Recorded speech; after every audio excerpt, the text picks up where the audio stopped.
Hello everyone!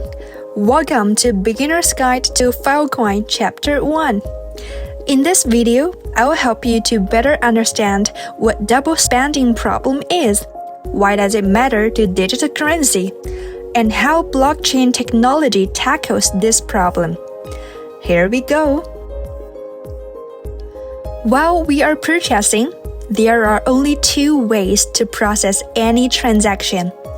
One is transaction that uses virtual or digital currency, which is referred to as an online transaction.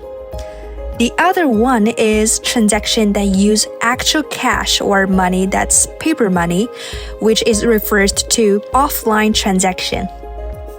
Spending money more than once results in double spending. The double spending issue is never possible with physical currency. However, double spending can occur with digital currency like Bitcoin.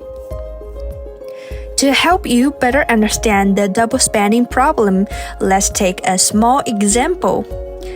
For example, one day you visit a restaurant and order a pot of coffee worth $5, and you pay with cash. When you pay for your coffee in the restaurant, the cashier immediately acknowledges your payment and gives you your coffee. But what if you can spend the same $5 again to make another purchase? The double spending problem refers to a single individual who can utilize the same funds several times. Now, you may ask, is it possible to copy paper money? Yes, in order to duplicate a dollar bill, one would need special equipment and right kind of paper to do so, but there is no possibility of double spending when using physical paper money, because if any individual have a dollar bill and hands it over to someone, the individual is left with nothing to double spend. However, there is not the case with digital money. Double spending is a problem, and here is why. Digital money is far different from physical money. Digital money is a set of codes that can be copied and sent to several recipients. When you use digital money to make a transaction, the transaction is broadcast to all the nodes within the network. And nodes must wait for the transaction to be received and confirmed, which takes time. Those three features above consequent following problems. Since it would be possible to fake the transaction, so what prevents someone from duplicating a transaction and retransmitting it before the confirmation of the transaction from the network? And the other one is, since the network would not be able to tell which transaction was authentic, so how to figure out which record is correct? If an individual or organization can easily duplicate his or her digital assets, the assets will eventually lose their value. For this reason, third parties such as banks and PayPal keep ledgers that guarantee that no double spending occurs. On the other hand, central banks can print money out of thin air through their frictional reserves to solve the problem, but this eventually leads to oversupply of currency and ultimately inflation. So, Bitcoin chose to tackle the double spend problem by using blockchain technology, resulting in central bank resolved conflicts. Digital currency circulated on the internet before Bitcoin was created. Banks and other financial organizations were in charge of overseeing the regulation at all. Banks serving as mediator in banking conflicts have the drawbacks that transactions can be undone if a conflict arises.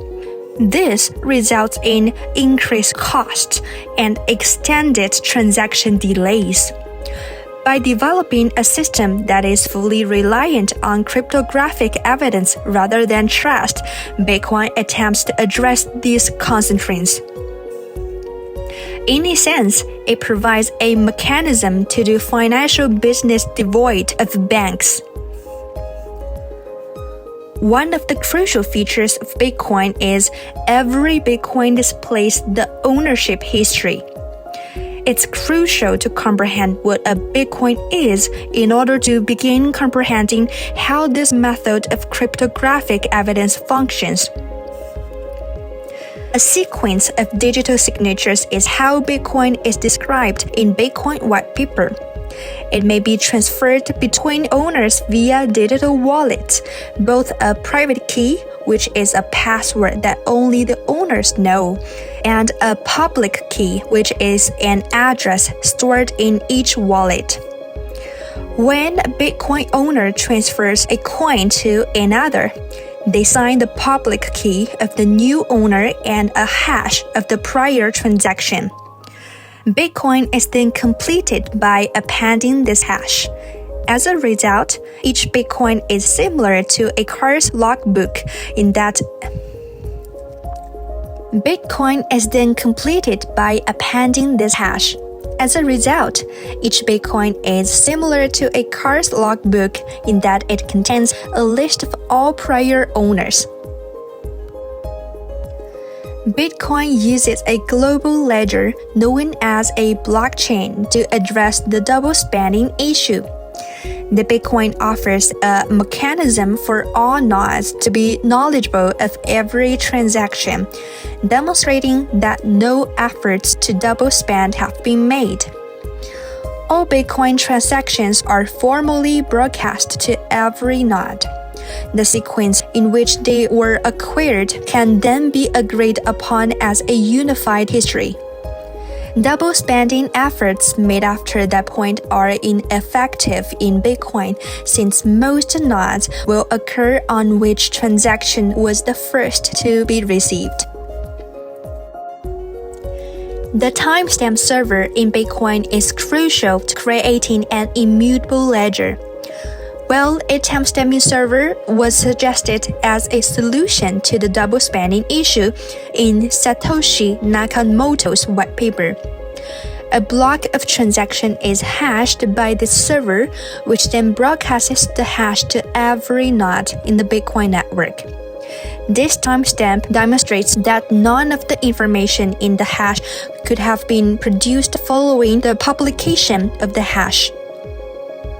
This creates an immutable, which is unchangeable, log of the sequence in which transactions occur since each timestamp contains the preceding timestamp in its hash. Each timestamp builds on the ones that came before it. That result in every Bitcoin transaction ever performed is recorded. Since the first Bitcoin client was delivered in 2009, the blockchain of Bitcoin was preserved on exhaustive record of all transactions ever done in order to properly comprehend how the blockchain avoids double spending. You cannot just order the record yourself since every transaction is cryptographically hashed to the preceding blocks. And this database is referred to as a blockchain because a fresh batch of transactions, known as a block, is added to it every 10 minutes. However, there is still one possible way to alter this record, which is known as 51% attack. When a group of miners control over 50% of the network's hash rate, they launch a 51% attack against a cryptocurrency blockchain.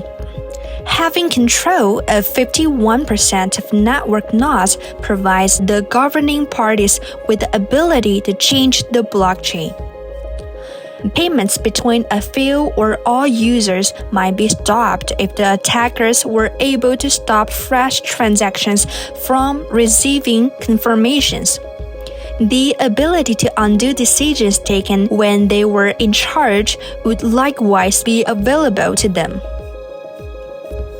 One of the problems that consensus systems like proof of work were designed to avoid is that by reserving transactions, users might double spend coins.